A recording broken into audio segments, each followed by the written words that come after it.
shaping up, going into a huge match on Sunday. What was your take on it? They were a bit undercooked, to be honest, but I'm not agreeing with the other callers. There were some players that are a bit out of shape, a bit out of form, like Tomiyasu. But you've got to remember that Arteta didn't start his... I was a bit surprised by the starting lineup. He left a number of players out, like Ødegaard, etc. Came on and obviously we looked a lot better when he came on. And you've got to remember my favourite player, and I think our best player didn't feature at all, Saka.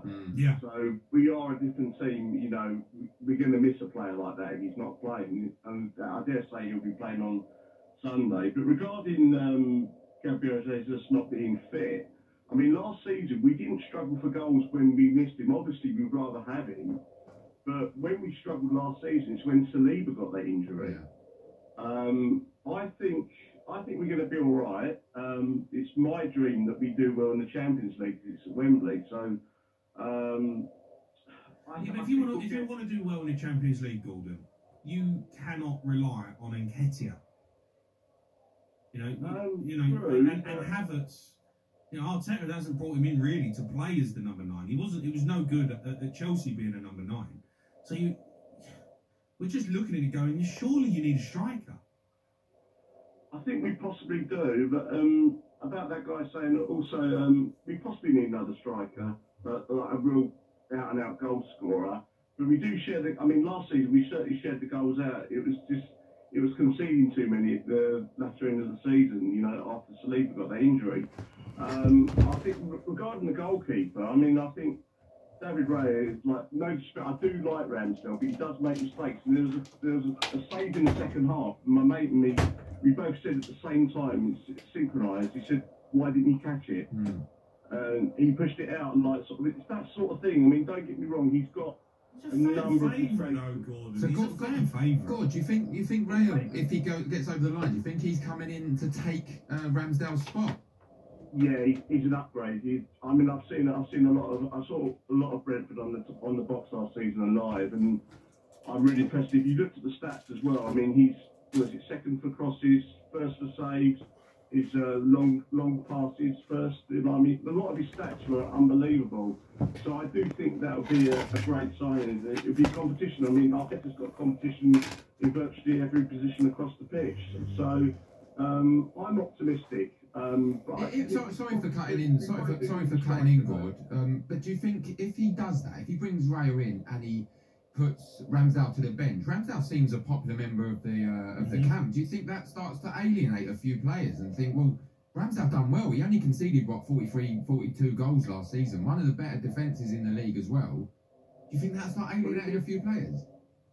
Not necessarily, because if Raya played the league matches and Ramsdale played the Champions League matches and the Cup matches, I think he might be happy with that. No. If you went to the Champions League, no. I think he's not going to be happy. Listen, let me tell you. Let me finish, Craig. Go on. I think if we weren't in the Champions League, I think possibly not, because Ramsdale signed a new contract and he's happy. Obviously, he's not going to be thrilled, but I think he'll be content. I think Arteta's got a happy camp, and I think it will stay that way. I disagree. Okay. It's goalkeepers. That players you can do that, you get away with rotating players, but goalkeepers, once you're number 1, you want to stay number 1. Yeah. You don't want to be the cup goalie. I know it's Champions League, so it's not a disrespectful cup like a League Cup, but if you're playing well in the Champions League, you play against a top team, you play well, you want to be in the league. As a player, you want to play every week in the Premier League. You do not want to be sitting on the bench. When it comes down to the crunch, Saturday, you want to be playing in the Premier League. Okay. I'll tell you what, if it comes push to shove and Ramsdale got unhappy, Raya is an upgrade. Okay. Alright, Gordon, I appreciate you throwing in. Does seem like it could be interesting to see how that fares. He's a good goalie, man. He is. It's just so is Ramsdale. I can't believe Tottenham ain't gone through. Just sums us up. I know. Shambles of a pre-season, but no point even talking about them. Let's go to Mike, who's a Man United fan. All right, Mike. Hey, Jamie, how you guys doing? I'm good, Mike. I'm good. What do you want to talk about? I was talking into my matches, and I've been hearing all day these Arsenal fans. The whole day I've been hearing stories. The whole day.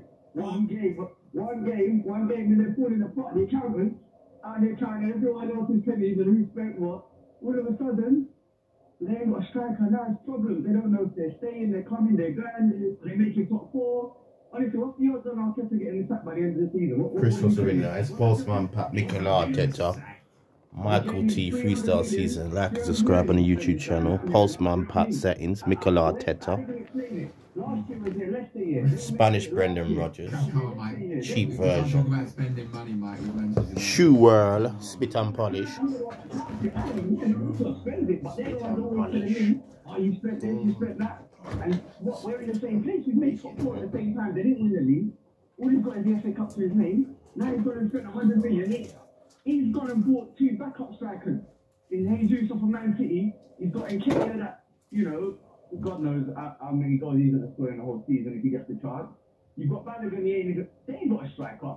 How are you going to come? And then you had Liverpool fall off last year, Chelsea fall off last year. A couple of us capitalised, but now United did Has Man United got a striker, Mike?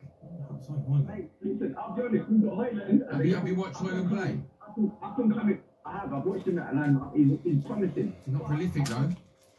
Yeah, but at the same time, we've got Rashford. You know what I mean? We've got Rashford, we've got Martial. When he gets hit, hopefully he can come in. But I'm not worried about it, to be honest, because we're still building. Arteta now, what's the Ten Hag spent 440 million euros. Yeah, Still building. He's in his second season, mate. Are you concerned about Arsenal, Mike? Out of the top 4, top 5, top 6 teams, are you concerned about Arsenal? The most pressure is on them. They overachieved last year, yeah? Tottenham got more chance at that making top 4 than them. I promise you. Listen, and who knows what he's going to do? You see the Prem this next season, it's going to have a load of surprises, and everyone's looking off Tottenham the same way Brighton, no one knew what was Brighton last year, and then Villa, they're good. Arsenal right now, if they're not careful, you can get. I don't think we get top 4. I think we're struggling to just to get back top 4. You're there in 8th position. What are we gonna say if he gets 8th next year or 7th? What's after that success? Are we gonna talk about he's done the FA Cup? He had a good run in the league. I don't know. Arteta's under pressure right now. All the managers. Ten Hag's on a good roll. He's building a squad. He's building morale. He's building the club up to where he needs to go in the direction he needs to head in. Arteta's what is it? It's the 4th season now that we're looking at. Yeah, I think so, yeah. Yeah. 4 seasons, mate. That's a lot of seasons as a manager in the Prem. You're getting to that stage now where if you're not looking at eye to eye. There has been progress, though, Mike. Really? What's progress, though? They've got FA Cup. 3 games of the season, man. That's not progress. We've got the top 4 twice. You know what I mean? It was on a plate. It was all theirs up until they held the cup for everyone until Man City said, "Alright, cheers, mate." At the end of the, and then they took the cup off them and walked home. Like, hey, I love it, Mike. I'm fed up of sticking up for Arsenal. I love it, mate. I love what you're saying. Hey, Zeus, imagine Jesus is causing them stress. Hey, Zeus saying he's like the best striker in the top 4. Let's be honest. He's not. Who's taking him in the top 4, really? You'd have him Man United. He's a good player, Jesus. I'll be honest, mate. I'll take Rashford on the wing, and I'll take my chance with playing up front and set the board over Jesus. I'll be honest. But honestly speaking, we'll see. Drew's out. And then look at Nunes. Nunes at in his second season. Liverpool are they're gonna look good. The Jacobs kid at Chelsea, he's looking good. Makes for a good season, doesn't it? Yeah. Makes for a good season. Mike, I'll tell you what, Man United fans, you're getting a bit. You're riled, haven't you? You've riled a few, Mike. Mike, top man, mate. Cheers, man. Take it easy, Mike. Really appreciate you phoning in. Arsenal fans coming a bit of heat from Man United fans. I feel like they could roll a few feathers. They're going to come struggle top 8. That's what Mike's just said. Well, I want to know from Arsenal fans what you're thinking about that. You don't like Jesus. You don't want Jesus. You wouldn't have him. Take his chance He picks up injuries. Too many. He is injury prone. We've been talking about forgotten players as well. I bet a few people have forgotten Ian Wright, Dion Dublin, Lundberg and Juninho all briefly played for Celtic. 2 Arsenal legends in there. So I remember Ian Wright playing for Celtic. I remember West Ham, Ian Wright. Celtic. I don't remember that. 03 717 22 33 Live on Talksport. What is the latest odds for Manchester City versus Arsenal? Yes, this Sunday, isn't it? 4 p.m. kickoff. A chance for one of these teams to land an early psychological blow, I think, as well as a bit of silverware as well. No surprises, guys. Man City are the favourites at 3-4. Arsenal can be backed to win that game at 72, and the draw within 90 minutes, of course, is on at 31-10. Talksport bet though they have a bunch of odds for this game. They have City to win and both teams to score. I quite like the look of that. That's boosted to 12 to 5. Or you can have Foden to get 1 plus assists. That's been boosted to 10 to 3. So a lot to choose from. 30 days left of the transfer window, right? Some of the odds of the major transfer rumours floating around. Yeah, so I wanted to have a little word on West Ham. They've come under a lot of criticism for their transfer window, haven't they? And they've been linked to a bunch of players in our transfer special. So Conor Gallagher, West Ham are currently favourites to sign him on at 1 to 5. Then it's Brighton, really far away at 10 to 1. They're also favourites to sign Harry Maguire on at 8 to 11, with the next team being any Italian club at 3 to 1. And they're also favourites to sign James Ward-Prowse, outright favourites at 1 to 4 to sign him, with the closest being Jamie Spurs at 8 to 1. So, yeah, they're linked to so many players. They've got that Declan Rice money burning a hole in the pockets, but nothing yet. Just lastly then, just asking about Spurs and Harry Kane. What's the latest with him? What's the odds of him actually being there? Oh, I was going to say, Jamie, I didn't want to bring this up because I don't know if Kane's a bit of a sore subject for you. So I was going to be nice and not talk about it. But the odds have shrank a little bit at the top. So the favourites are any German club, which presumably is Bayern Munich, on at 2 to 5. So they are the outright favourites at the moment. Next in the betting is Manchester United at 4 to 1. So there could be, there could be some strength behind those rumours there, I'm afraid, Jamie. Right, pleasure, mate. Thanks for coming on. Yeah, no problem. I was going to say, just shout out to Mike, the United fan. You mentioned earlier, what are the odds for Arteta to get sacked? I can tell Mike, if he's listening, it's joint with Pep Guardiola and Eric Ten Hag at 33 to 1. So it's not going to happen. It's not going to happen. It's not going to happen. All right, that was a look at the latest odds. Thanks to Talksport Bet. Terms and conditions apply. 18 plus. Be careful with it all. Football form on the sports bar with TalksportBet.com. Brilliant broadcaster, best in class bookie. Say no more. 18 plus. BeGambleAware.org. Right, there's a very good friend of mine who I'm always knocking about with at charity games. Loves Spurs. He's a die-hard Spurs fan. Proper into it. I speak to him so much throughout the season. Now, I've seen him tonight at the Arsenal game. And I've demanded that he comes on and explains himself. He's man like Hax. He joins us now. Hax, how are you? Oh, Jamie. You traitor! You traitor! Hax is embarrassing, mate. What's going on? Listen, I totally understand where you're coming from, but we have to come back to the fact that I'm actually a football fan and I love to watch live football. It's a chance for me to see Monaco too. I haven't seen Monaco play ever live, so it was just a free ticket. And that was it. That was all it was. Listen, there's no love. There's nothing. Hax, I've seen you on another friend's Instagram singing Arsenal songs. You should be ashamed of yourself. Listen, Jamie, darling. We all understand that I'm an actor. I mean, you have to adapt to your scenario. I was at the Emirates. I couldn't blow my cover, even though a lot of people noticed me and said, "What are you doing here? You're a Spurs fan." I was actually there undercover. I was just looking at what Arsenal had in store for the new season, and it didn't look great then. So it was literally that for me. I didn't pay for nothing apart from the food, which was always expensive. But other than that, it was just good to watch live football. And like I said, I'm a football fan.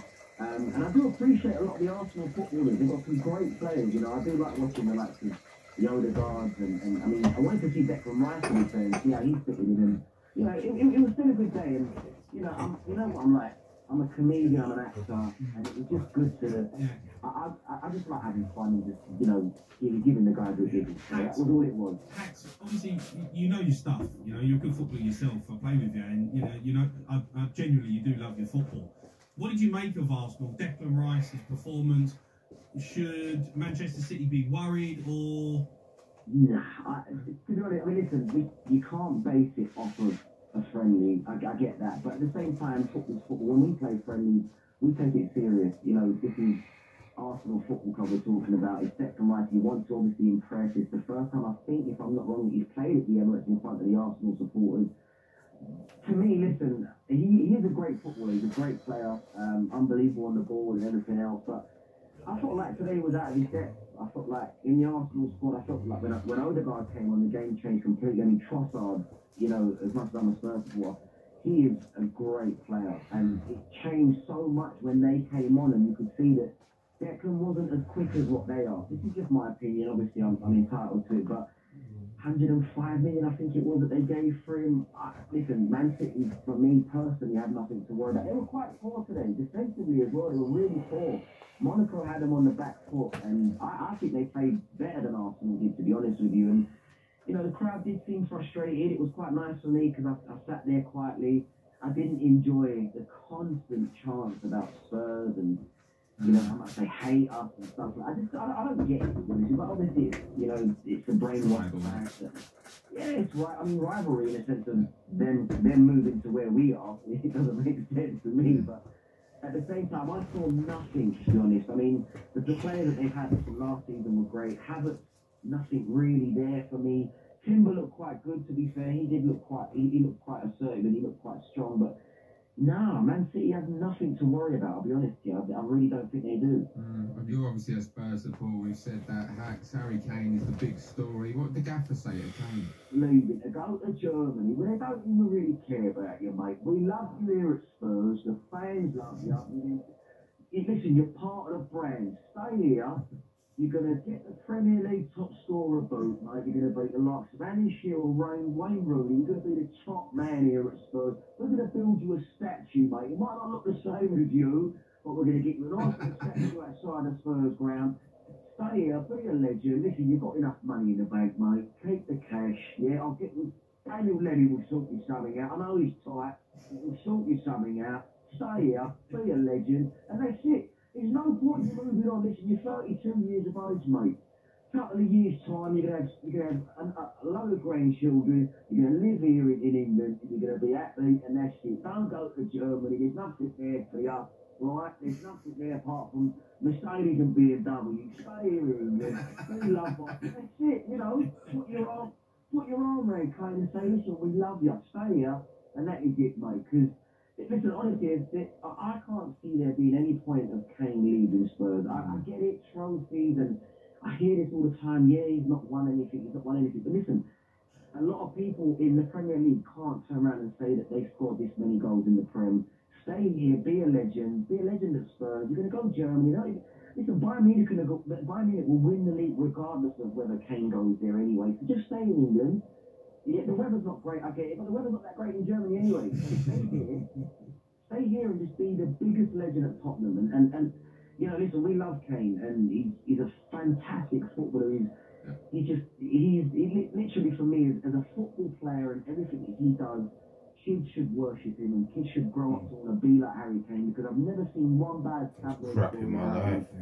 He's an Arsenal fan. When we was Invincibles, yeah, in 2004, he had an Arsenal shirt. I forgot now, I'll find Harry Kane. Put it on YouTube and Arsenal.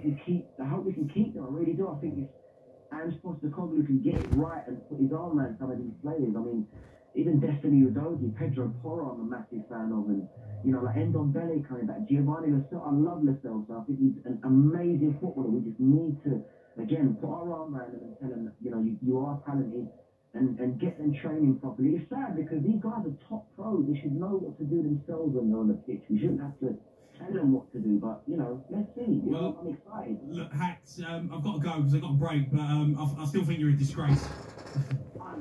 Listen, You're a disgrace. That.